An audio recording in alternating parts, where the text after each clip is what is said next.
If you listen to Instagram, TikTok, all that stuff, traveling with kids is a nightmarish hellscape that only the bravest, strongest, and best prepared have any hope of surviving. There's endless hacks, chaos everywhere, little goodie bags for all the passengers around you. Look, I'm here to tell you, it's really not that hard. They're kids, not velociraptors. Actually, they're people, for God's sakes, admittedly smaller, louder, often stickier people, but they are people, and they're really not that hard to travel with compared to what social media likes to show you. How do I know? Well, I have at least 3 of them, and they've been traveling since they were infants. And actually, pro tip, that's the easiest part of their life to travel with because they just want to sleep all the time and they'll sleep anywhere. In fact, my daughter likes to tell just random people on the street with Ralph Wiggum-esque candor, I went to Asia and I slept in a suitcase. I immediately regret telling you that. I sleep in a drawer. Anyway, I recently went on a trip with my kids and it reminded me of some of the strategies that I've learned and frankly that they've taught me for traveling with kids. And I thought, hey, why not share them with you?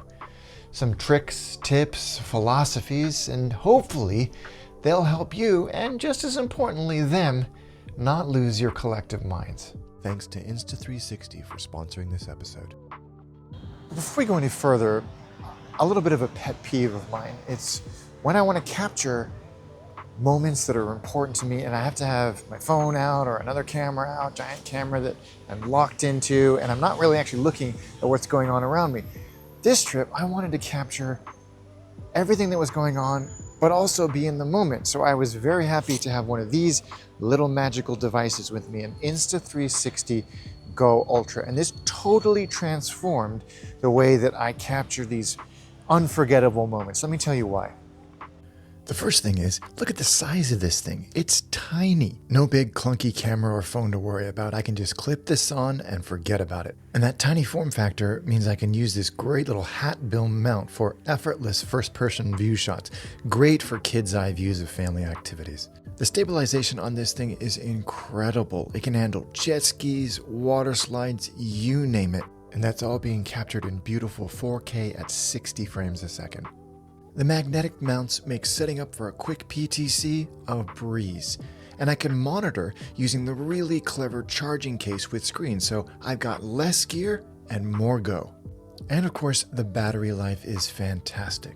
70 minutes standalone and 200 minutes with the Action Pod. More than enough for all of our summer adventures.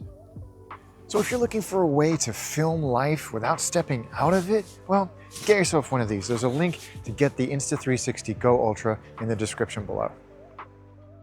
But first, let's dunk on a few of those social media trends I've seen, because that's just fun.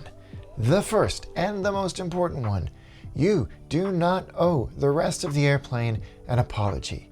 You're not handing out those little goodie bags with earplugs and candy just because you had the audacity to reproduce. Your job is not to keep 200 strangers happy. Your job is to get you and your family from point A to point B without losing your mind. So this is totally unnecessary, and if I'm being honest, a little bit psychotic. Now, there is a big difference between doing everything you can to placate a tired, bored, hungry, hungover 3-year-old using every method that you can think of, and letting them run wild while you pop your AirPods in and watch Lord of the Rings. If you do that, you deserve the ire of everyone around you. But that's not what we're talking about. We're talking about how to keep them happy and occupied and satisfied in the most practical ways possible. All right, next. You do not need a suitcase full of toys. Pinterest might have you think otherwise, but in reality, kids don't need a new shiny toy every 10 minutes of the flight. Maybe one, at most 2 new shiny things in your back pocket for that moment when everybody's patience has started to wear a little bit thin and all of the other distractions have worn out their novelty. But that's it. They don't need more than that. What they do need is snacks. More snacks than you can possibly imagine, because snacks aren't just snacks. They're distractions, they're entertainment, they're bribes, they're peace offerings.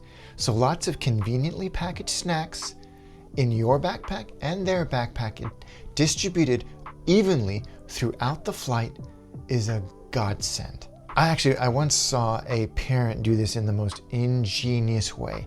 They filled a fishing tackle box with a bunch of snacks a snackle box. That's genius. Please tell me I just came up with that. No, I did not come up with that. That doesn't mean it's still a fantastic idea. The snackle box. Just do that and you will be fine. Okay, moving on. Screens are okay. Airports and airplanes are not the place to fight the war on screen time. Save that for home. It's fine to set aside the rules on 30 minutes of screen time and blue light filters. You are at 35,000 feet in a sealed metal tube. The name of the game is survival.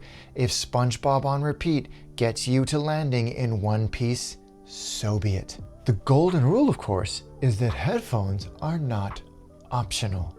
Do not be that parent that lets your kid listen to Peppa Pig at 1,000,000% volume for the entire flight.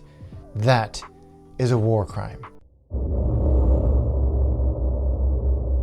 In fact, pro tip, get your kid used to wearing headphones weeks before you take your trip. Try them out at home. Make it fun. So when you get on the airplane, you're not throwing yet another new thing at them. But make your kids wear headphones. Set your expectations really low. Things are not always going to go smoothly. In fact, they're never going to go smoothly. It's going to take you 6 hours to watch an in-flight movie because of all the interruptions. As soon as the seatbelt sign goes on for landing, you will hear, "Daddy, I need a wee."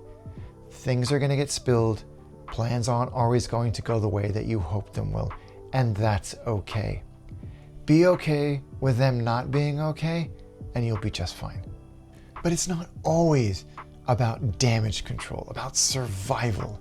Travel isn't something we do to kids, it's something that we do with them. So involve them. It's actually really helpful. When you get to airport security, explain to them what's happening next. Explain what's going to happen with the boarding process. Explain the situation with seat belts and landings and takeoffs and all that stuff. Why their stuff he's got to go through X-ray. Give them that autonomy and that responsibility. Let them do it. Then you don't have to worry. I mean, I have to do this because there's 3 of them and 1 of me, and that's just, well, math. But kids like to know the process.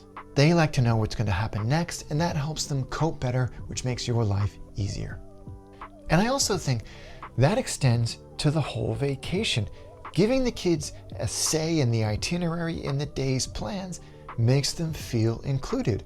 Are we going to go to the beach today, or are we going to hang out by the pool? Are we going to go on the water slides, or are we going to go jet skiing? They're far less likely to dig their heels in if they feel like they came up with the idea in the first place. And also, it will give you ideas and activities that maybe you'd never figured out on your own. On a recent trip I took with the kids to Vienna, I was trying to find an indoor activity that all 4 of us would enjoy. And I was starting to lose my mind a little bit when my eldest son, Luke, piped up and said, "What about the Museum of Military History?" Didn't know it existed, spent all day there. And related to that, try your best not to overschedule. We're on vacation, maybe the trip of a lifetime. So the temptation for us as adults is try and do everything humanly possible in the time that we have in the destination. But a kid's tolerance for wonder and frankly walking is less than ours. So build in some downtime. Sit in a town square. Feed the pigeons. Sit around in the warm weather wherever you might be and play a game of cards with each other, ideally something turbo competitive. They're going to remember that just as much as they're going to remember a museum. Here's the thing that nobody tells you. Traveling with kids isn't just possible. Many times, it's actually better. Yeah, I know it's louder and slower and messier and oftentimes harder.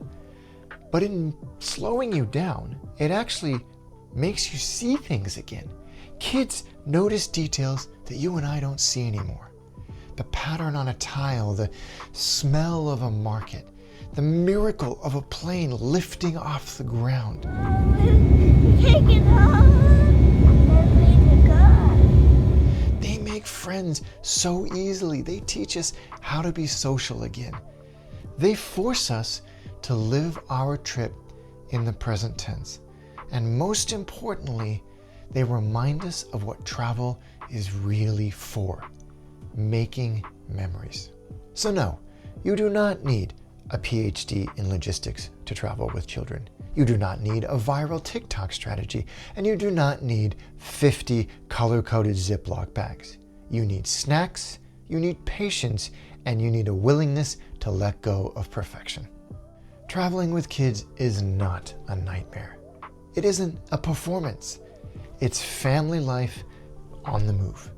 Chaotic, unpredictable, and occasionally, if we're being real, exhausting. But also awesome, grounding, and full of moments that you will never, ever forget.